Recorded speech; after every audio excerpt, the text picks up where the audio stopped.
E esse Flamengo do Tite, Flávio, tá 10 jogos sem sofrer gols. Lembrando, como disse o Mauro, a várzea que era a defesa do Flamengo no ano passado. Gente, eram gols ridículos, eram jogos ridículos, era zagueiro que não pulava em bola aérea, era jogador acomodado que não marcava lá na frente, era um Flamengo ridículo quando queria, como eu falava na época, sem vergonha na cara. E hoje a gente vê um Flamengo como esse. É claro, acho cedo pro torcedor dizer, vamos ganhar tudo, que tem muito já falando isso, mas o torcedor pode. Agora, esse número do Tite, Flávio, pode ir ainda mais longe, porque tudo leva a crer que o Flamengo pode até encerrar esse Carioca sem sofrer gol. Olha, Pilhado, boa tarde, meus amigos. Eu não tomo o campeonato regional como referente de nada, realmente não. Então eu estou olhando o Flamengo, a montagem do time, a maneira como o time está jogando. E dá para arriscar que o Flamengo vai brigar muito por todos os títulos. Ele é favorito em todas as competições, todas. Brasileiro só tem o Palmeiras para encarar. Você falou tem muitos, eu acho que não. Só tem o Palmeiras para encarar pela regularidade, pelo tempo de trabalho, pelo conhecimento que o Abel Ferreira tem do elenco. Mas o elenco do Flamengo é bem superior. Então eu entendo que o Flamengo é o grande favorito do Campeonato Brasileiro. Se escapar dele é Palmeiras. Nos mata-matas, um time com essa regularidade é muito difícil de ser batido também.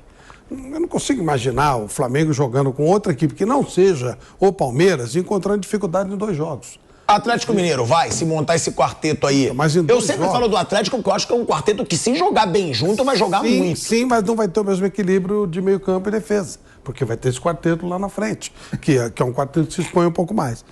Em 2 jogos eu acho muito complicado. Se um jogo só, pode acontecer. Em 2 eu acho difícil. Então acho que o Flamengo está montando um baita time. Onde ele vai chegar, eu não sei. Essa comparação com o Jorge Jesus é bobagem, que é muito cedo, né? É outro tipo de jogo também. O time do Jorge Jesus é um time espetacular, bom de se ver jogar. Talvez o time do Tite não seja tão espetacular como aquele, mas vai brigar muito, muito. Acho que o Flamengo é favorito a praticamente tudo que ele for disputar. Não, a tudo que ele for disputar ele é favorito. Vai ganhar tudo ou não, às vezes depende de uma contingência. Mas para mim, pelo que eu vi aí, e sem tomar por base Sampaio Corrêa, nada disso. É o trabalho que está sendo feito mesmo. Ontem achei que o Diniz errou quando colocou 2 jogadores lentos no meio. Aí quando entra o Lima pela condição do Renato, o time até melhora um pouquinho, até equilibra um pouco. Mas não dá para comparar o elenco do Flamengo com o elenco do Fluminense também. Né? Aí, se o Flamengo acertar uma boa jornada, é tal história. O Flamengo só vai perder o torneio que ele der algum vacilo. Se ele não vacilar, e o Tite costuma concentrar bem o time, deixar o time bem focado, vai ser difícil bater o Flamengo esse ano. Vai perder muito pouco. Eu arrisco dizer que dificilmente o Flamengo perderá 10 jogos esse ano. Acho que não chega. Talvez, olha, falei 10, posso estar até exagerando. A gente vai perder muito pouco no ano inteiro. O Flamengo não perdeu. Não. O Flamengo não perdeu ainda no ano. É bom deixar isso claro. O Flamengo, empate que teve foi só com o time dos garotos, né, Mauro? Sim. O Tite só ganhou com o time principal. O Vasco. O Vasco e o nome amistoso também lá, né? O Vasco foi o primeiro jogo, né? Isso. Foi o primeiro jogo desse time principal, que aí o Flamengo empatou. Não o primeiro jogo, já tinha jogado contra o Dax e tudo mais. Foi o jogo quando voltou dos Estados Unidos, né? Isso, verdade. Quando volta dos Estados Unidos, e aí esse jogo contra o Vasco. Eles fizeram um jogo no Belém do Pará, a volta, completo, depois o Vasco, no Rio. Foi o terceiro jogo, se não estou enganado, do time principal. Agora, sobre essa situação, Mauro, porque o Tite, ele deixou claro, quando ele chegou no Flamengo, ele falou, meu principal objetivo agora é corrigir a defesa. Porque um time com a qualidade técnica que tem esse Flamengo, se ele não sofrer gols, ele vai fazer um gol, pelo menos. O Tite falou isso quando ele chega no Flamengo. E esse número embasa completamente que o trabalho dele está dando certo. Se o primeiro objetivo dele era corrigir a defesa, ele conseguiu. Ele corrigiu a defesa, que em determinados momentos era patética no ano passado. Eu vou lembrar até aqui que o Kaique, né, nosso produtor, o Kaique Lima, me passou. No ano passado, o Flamengo, ele chegou em determinado momento da temporada, lá pelo início do Campeonato Brasileiro, antes de engrenar um pouquinho com o Sampaoli, ele chegou a ter 80 gols sofridos em 76 jogos. Era o time da Série A que mais gols tinha sofrido na temporada. O Flamengo chegou a ser o time da Série A que mais gols tinha sofrido, com um elenco gigante, potente, como é esse que o Flamengo tem hoje. Agora, esse trabalho do Tite na defesa, Mauro, eu queria também que você falasse os principais nomes do Flamengo hoje. Porque o Cebolinha é um, que o Tite recuperou. Como a gente criticou o Cebolinha aqui, eu critiquei muito. Eu falava um jogador de mais de 70 milhões de reais, que foi o que ele custou ao Flamengo, que não estava jogando nada. Chega o Tite, e a gente já tinha falado, com o Tite ele foi destaque na seleção brasileira. Foi valorizado por causa daquela passagem com o Tite. E de novo está sendo. Na Copa América. Ele foi destaque na Copa América com o Tite, treinador da seleção brasileira. O Pulgar, que pra mim é um dos principais jogadores do Flamengo, já desde o ano passado, quando o time inteiro não tinha vergonha na cara, o Pulgar tinha. Carregava sozinho aquele time sem vergonha. E tem também o De La Cruz. O Pedro, que agora começou a fazer gols, que já tá barrando o Gabigol, quem você apontaria aí como os principais destaques desse Tite? Quem cresceu com o Tite? Léo Pereira? O Pedro, aliás, ontem se transformou no maior artilheiro desse novo Maracanã, né? Com esse gol que ele marcou. Superou o Gabriel. 78 gols, né? Superou o Gabriel. Então, é marca importante dele.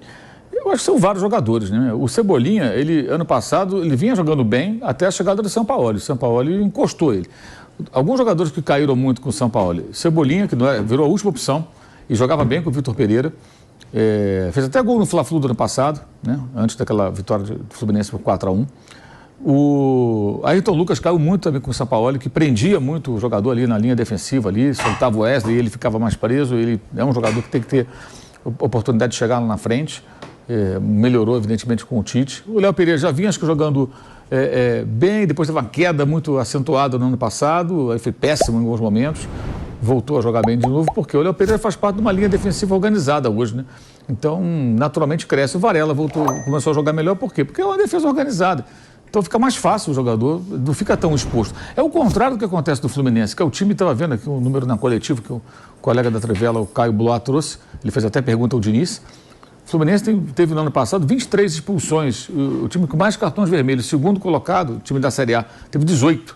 E ele teve expulsão do André semana passada e ontem do Thiago. E pode reparar, invariavelmente, são jogadores de defesa que ficam expostos, porque o time é muito desequilibrado, e aí a bomba estoura no cara que está na última linha defensiva. E hoje o Flamengo ele não coloca seus jogadores expostos, os zagueiros jogam protegidos, tudo muito mais estruturado, mais organizado. O time defende, né? Não é a defesa só. O time se compacta e defende bem. Então, acho que naturalmente vários cresceram. O De La Cruz é natural, ele está só correspondendo àquilo que se esperava dele, que é um ótimo jogador. É uma contratação certeira, que é um jogador maduro, né? Assim, tá pronto. Não é um cara muito novo, nem um veterano. É um cara com 26 anos. Então, e com já campeão da Libertadores, campeão de vários troféus. Copa do Mundo. A Argentina, né? Jogou Copa do Mundo, vários jogos pela seleção do seu país. Então é um cara já pronto, um jogador que você traz, assim, ó, põe ali e vai jogar. É mais ou menos como quando o Gustavo Gomes chegou no Palmeiras. Um zagueiro pronto, que estava no Milan, não estava sendo aproveitado. Pegou, põe no time e vai funcionar, cara. Dificilmente vai dar errado. Jogador pronto, maduro. O Arrascaeta tem uma questão física. Ontem ele deu um carrinho para roubar uma bola do Arias, no final do jogo, 45 minutos quase, ou perto de algo em torno disso. Ele veio, deu um carrinho limpo e tocou, roubou a bola. A gente estava vendo até isso, né? No fim do jogo, o Flamengo ainda estava marcando pressão. E o Arrascaeta estava saindo com 15 minutos no máximo do segundo tempo, ele saiu com a língua para fora. Agora, no final do jogo, ele está dando um carrinho. Ele fez o passe para o gol do Pedro já no finalzinho da partida. Estava lá participando, né? Então, acho que é o coletivo, é muita gente crescendo, porque o time está mais organizado. O time é organizado, os jogadores crescem de rendimento. Você vê como o Vinha entrou no jogo passado, que ele foi titular, entrou à vontade, que está tudo organizado, a defesa está organizada, o time está bem estruturado, o cara faz alguns treinos, já entende, o jogador já experiente também, já sabe o que fazer. E aí fica mais fácil. Você sai uma peça, entra outra e a coisa vai funcionando. Eu acho que essa estrutura é o mais importante, né? E hoje acho que o Flamengo tem isso. Consegue realmente potencializar o seu elenco, que é muito forte para a América do Sul, e a tendência, assim, eu acho que é uma perspectiva muito positiva. Isso independentemente até do que vai acontecer contra o Fluminense, uma eventual final, uma provável final, vamos dizer assim, né, que é muito provável que dispute contra Vasco ou Nova Iguaçu. Eu acho que isso não muda. Mesmo que o Flamengo tenha um azar, perca um jogo, perca o título, que a torcida não conta com isso, acho que o trabalho é bem consistente. É bem consistente. O time é favorito para ser campeão carioca, isso é evidente. Seria uma hipocrisia falar que não. E seria burrice do torcedor também criar crise se não for o campeão, né? Exatamente. Porque o que interessa é como está jogando. Eu acho assim, criticar, questionar, se amanhã perder, jogar mal, é óbvio, né? Vai acontecer. Mas não significa que tem que achar que nada serve, que é terra arrasada. Esse já foi o problema outras vezes, né? Mas dessa vez é pouco provável que o torcedor pode perder até, mas não da maneira que deixou muita gente revoltada como no ano passado, aquele comportamento indolente. Eu acho difícil disso acontecer, que parece que o Tite está com uma situação muito controlada, com um grupo muito sob controle e conseguindo colocar aquelas ideias dele de meritocracia, disputa por posição em funcionamento. Eu diria que assim, o Tite nunca teve, na sua carreira de técnico de clube, um elenco como esse. De clube nunca teve. No Corinthians ele não tinha esse pessoal todo não, cara. Não tinha, pelo contrário, o time de 2012 é um time de vários renegados. Ele tem uma seleção nas mãos em termos de elenco de clube, né? Claro que na seleção brasileira tinha uns jogadores melhores, convocava quem ele queria. Basta ter uma certidão de nascimento lá brasileira. Mas agora no clube, tenho certeza, ele nunca teve um elenco tão farto. Tem muito jogador bom. E detalhe, com a chance de ter mais. Porque chegar no meio do ano, como aconteceu em 2019. Em 2019 o Flamengo faz uma janela no meio do ano e aí chega o Jorge Jesus, ele recebe Rafinha, Felipe Luiz, Gerson, Pablo Mari, olha só, 4 titulares, os caras chegam ali. Então, havendo uma necessidade ou outra, não descarte a possibilidade de, para o segundo semestre, depois da Copa América em diante, ele ter mais jogadores bons, 1 ou 2 ou 3, de acordo com a necessidade, como se fala muito no lateral direito, o que eu acho também que é uma carência, a gente não pode achar porque o Varela fez um outro jogo, que é o bastante. Acho que não. Se puder trazer um outro jogador qualificado para a função, o Flamengo tem que buscar esse jogador sim, porque a temporada é bem pesada. Mas eu acho que é difícil assim falar individualmente, porque acho que o coletivo está fazendo todo mundo crescer. E a parte física. Isso é muito importante. Isso aí está simbolizado no Arrascaeta. Ele não se arrasta mais. Agora ele joga. Até o fim. Ontem nem fez uma partida brilhante, né? Mas achou aquele cruzamento. Mas quando deixa a criança ali sozinha, aí é um problema, amigo. Ele é um passe. O Flamengo cruzou muita bola ontem também. Alguns cruzamentos aleatórios, mas os 2 gols não foram de cruzamentos aleatórios, né? O cruzamento do Pulga foi buscando o Cebolinha com muita consciência, invertendo o lado. E o do Arrascaeta foi uma brincadeira, um esculacho, né? Ele põe na cabeça do Pedro, cobrindo a defesa, não dá pro Fábio sair. O Fábio salvou o Fluminense, né? Tem gente dizendo que ele falhou no gol do Cebolinha, acho até que talvez desse para defender, com um pouco de sorte. Ele toca na bola, mas é muito de perto, né? É muito a queima-roupa. Ele teria que ter tido um pouco de sorte, que a bola bate no corpo dele, meio que ricocheteia e vai para dentro do gol. Com um pouco de sorte, ele ia bater no corpo e ia para fora. Ele quase defende. Mas foi muito de perto. Para mim, a falha não é dele. A falha era o Thiago, o Guga não, era o Guga e atrás dele o Arias. O Guga erra o tempo de bola, o Cebolinha é da altura dele. A bola passa por cima, o Cebolinha cabeceia. Como antes, a bola passou por cima do Thiago, o Guga estava atrás e o Pedro cabeceou sozinho, mas deu um petelequinho de cabeça. A do Pedro, talvez eu acho que ele poderia ter saído na bola. Sim. Foi muito perto do gol. Sim, pode ser. Né? Pode ser.